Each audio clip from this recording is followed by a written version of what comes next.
अनावश्यक विवाद पैदा करने का सरकार की फितरत के अंदर है, इसलिए एक के बाद एक कोई इश्यू बनाते रहते हैं लोग ध्यान डाइवर्ट करने के लिए। इश्यू कितने बड़े महंगाई के मुद्दे हैं देश के अंदर, बेरोजगारी का मुद्दा है और भी कई मुद्दे हैं।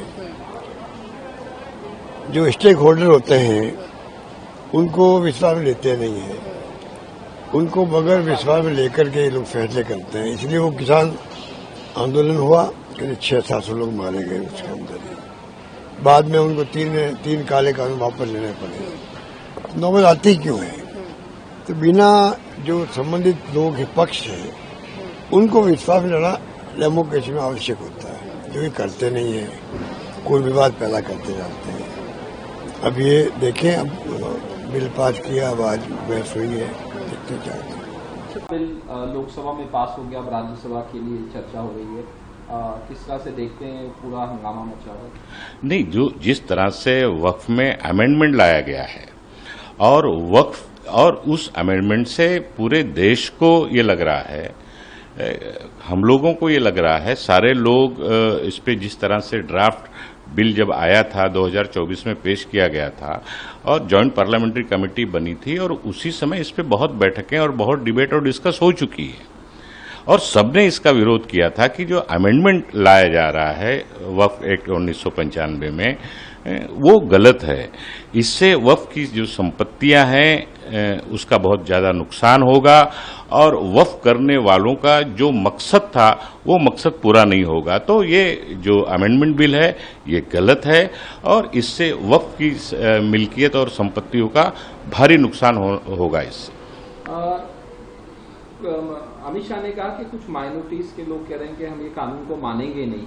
उन्होंने कहा कि ये कानून है, लोकसभा में पास हुआ तो देश का कानून है, मानना तो पड़ेगा। देखिए, देश के कानून को सभी मानते हैं।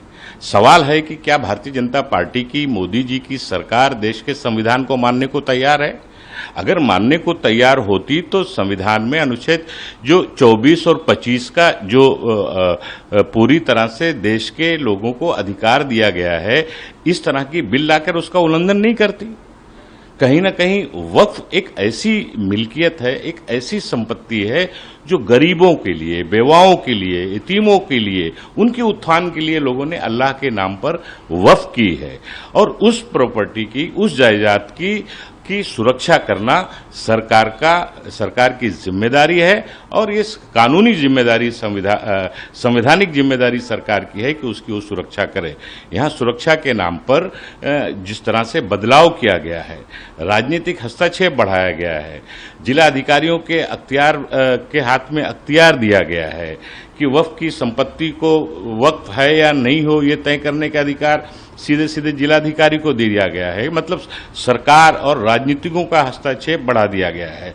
तो कुल मिलाकर कहीं ना कहीं सीधे सीधे साफ तौर पर ये दिख रहा है कि वक्फ की संपत्तियों को नुकसान। जो कहा है कि this was done internationally politically divide and the country, कैसे देखते हैं? वो कह रही है कि पूरा डिवाइड करने वाला ये है। देखिए, हमारा विचार है कि ये पोलराइजेशन के लिए, समीकरण बनाने के लिए, अपनी असफलताओं से ध्यान हटाने के लिए आज बहुत साफ हो गया। जिस तरह वो बोल रहे थे, सत्ता पक्ष अपनी बात रख रहा था तो उसके इरादे नेक नहीं है। वो अपनी सारी कमियां छिपाने के लिए पोलराइजेशन करना चाहते हैं। तो ठीक बात है, हम इसे जनता की अदालत में ले जाएंगे, हम अदालत में ले जाएंगे और अगर सत्ता में आए तो इसे बदल देंगे। इसमें कोई गलत बात तो है नहीं, क्योंकि ये हम गलत मानते हैं, इसलिए हम इसे चाहेंगे कि ये बदल जाए। बिल पे स्टैंड लिया जो है जेडीयू ने, इसको कैसे देखते हैं? नहीं, वक्फ बिल पे जो है बहुत लोगों को शिकायत है और तमाम पार्टी जो है जो उनको शिकायत है और जबरदस्ती जो सपोर्ट कर रहे हैं एनडीए के लोग, जैसे नीतीश कुमार की पार्टी के लोग, तो वो अंदर बहुत नाराजगी है। उसकी वजह से ये इस्तीफा लोग दे रहे हैं। इसका भारी नुकसान बिहार में लोगों को होने वाला है। अगर आप ये वीडियो YouTube पर देख रहे हैं तो हमारे चैनल को सब्सक्राइब कर बेल आइकन दबाएं और Facebook पर देख रहे हैं तो हमारे पेज को लाइक करें। 8 मिलियन प्लस सब्सक्राइबर, आपके इस भरोसे के लिए बहुत धन्यवाद।